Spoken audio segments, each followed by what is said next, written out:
I have come from the future to tell you a very important fact, but you have to get through the whole video to hear it. So, since I have seen the whole future and the whole past at the same time, I can tell you the top 5 AWS free tier projects. I will tell you them today in this video. Yes, I will. So I am qualified to be telling you the top 5 AWS free tier projects because I have 6 AWS certifications. So that's 6 times certification. So that's like 1 more than each project, right? If I did a project for each certification, which I really kind of did more than 1 project. So I'm therefore qualified to tell you what the top 5 projects are. And before I begin telling you the projects, make sure to, click the like button for the YouTube algorithm, whatever 7 is, click. I think I said that right. Anyways, let's get to it. So anyways, the first project I would like to mention, and these are not necessarily in order of what is best, it's just in order of what I want to say in that order. The first project is going to be a front end hosted in whatever framework you like, whether it be Angular, Vue, or React, hosted with S3 bucket, with S3 bucket free tier. So the free tier is really cool because you can just do a lot of things for free. And S3 specifically, you get a lot of cool stuff. So I'll link some of the pricing pages down the description below. But here I have the free tier details. All the million different services, maybe not million different, it's probably like 160 or something like that. But 160 services that AWS has that has a free tier. And I made a video of all like the really good services used to really utilize free tier. But S3, one of the top ones, is like the second one on the page that you get to when you get to this page. But you get 5 gigs of standard storage, secure, durable, and scalable object-oriented or object storage infrastructure. I was thinking object-oriented programming, which is kind of not really related, but anyways, 5 gigs of standard storage, like I just said, I'm just repeating myself. Then you get a bunch of GET requests and a bunch of PUT requests, honestly. Unless you have like a really popular website, you're not going to be using this many GET requests and this many PUT requests. Like unless you're like committing 50 times a day for like, if you were even doing that 50 times a day for the whole month, you still wouldn't even get to this many PUT requests because 50 times 30 is still less than 2,000. So along with that S3 has storage, I would recommend using the free tier of Cloudfront, because it's also free, like I said, if you have an account for the first year, and all it really takes is a credit card to sign up. So you get free tier 50 gigabytes of transfer out, and that's 50 gigabytes is a lot. Like trust me, 12 months free, and then 2 million HTTP or HTTP requests. So unless you have like a massive business, you have like 2 million people hitting this, well, I guess probably more like 100,000 hitting this like multiple times, then you're definitely not going to reach this. And Cloudfront is normally pretty expensive. So you get a lot for like 1 year. And this is per month, by the way, not per year. So anyways, I would recommend getting that like an S3 bucket, like maybe even like a landing page in like Cloudfront, even just like hosted. Someone can go there and see that you have it hosted and prove to see that you have it hosted.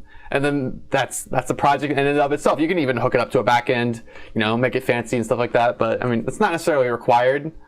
It would be nice though. It would be even nicer if you had like a backend that supported like user information as well, maybe with AWS Amplify or something like, something like that. All right, the next kind of project like I would recommend maybe is, and this is kind of like very specific, but actually doing something machine learning. So it's on the same page. So after like the database stuff, there's machine learning. So it's number 5 here, and everyone's really hype about machine learning. Like, oh, you gotta do machine learning. Everyone thinks in 10 years, there won't be a machine learning engineer role.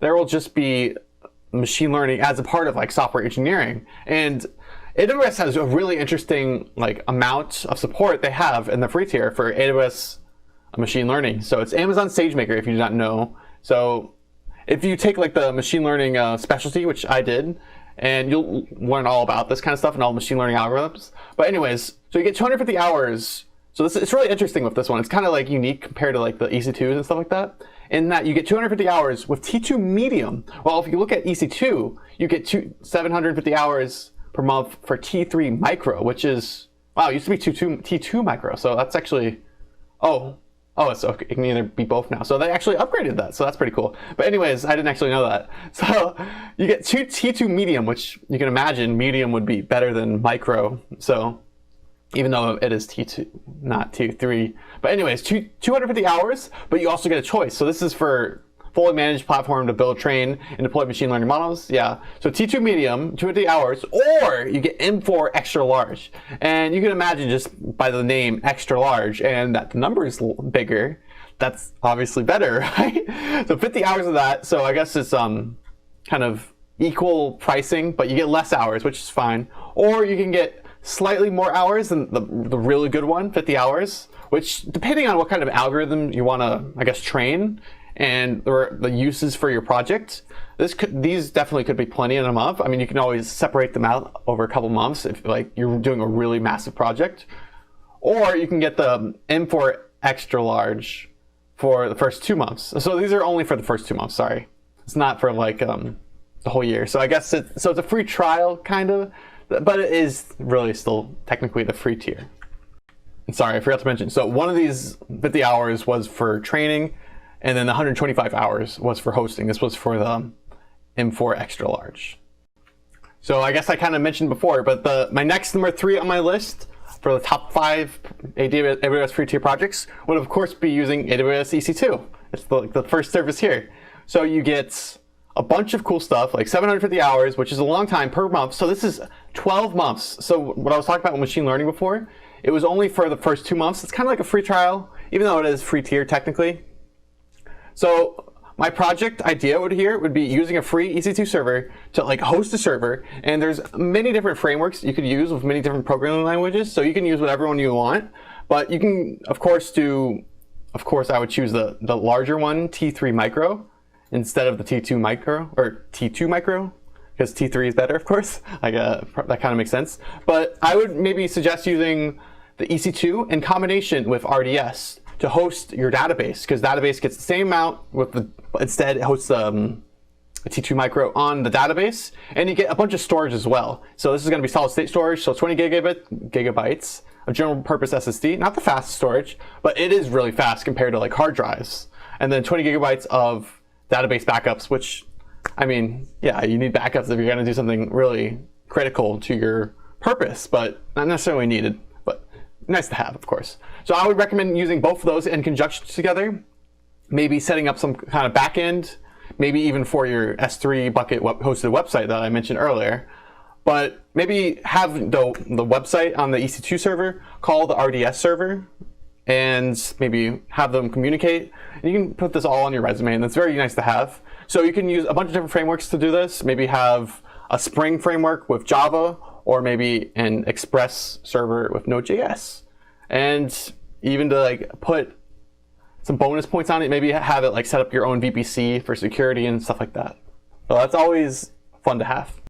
All right, next thing I gotta mention, you know I love my Lambda so much. I love serverless so much since it's really awesome and easy to use. If you're using servers on AWS, you're kind of wasting a lot of potential you have, since AWS is really pushing this Lambda so much. And the reason they're pushing it is because it's so great. Like for free tier, you get 1 million free requests per month. Like that's so difficult to get over.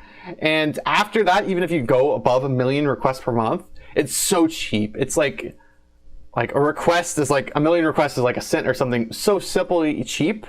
And if you really get this set up, you are really in preparation for the future right here, because I believe 100% serverless computing is the future. And so you have 1 million free requests per month and up to 3.2 million seconds. Like I don't even know how long that is in like days or hours or years, or no, it's probably not years, but it's a lot of compute time. Let's just say that. So if you don't know Lambda, it basically is a compute service that you can run your code in response to events. So maybe you can have your project be something like you upload something to an S3 bucket, and then your Lambda function will trigger, it'll create an event in response to that event, like maybe upload like an image, and maybe you want to like, in response to that, maybe like add something to like a DynamoDB table, which is really cool and really easy to use in combination with your Lambda function. So DynamoDB, you get 25 gigabytes of storage, a lot of write capacity units and read capacity units, and 200 million requests per month. That's insane right there. 200 million. Just to think about, like the number of people in the United States is like 400 million, like 300 million. It's definitely around 400 million. I'm pretty sure. But anyways, that's like if half the people in the United States were sending requests, that's how many people it could do for free, by the way, just for free, you know. If you wanted more, then you could take that more and pay the, I don't know, less than $1 most likely.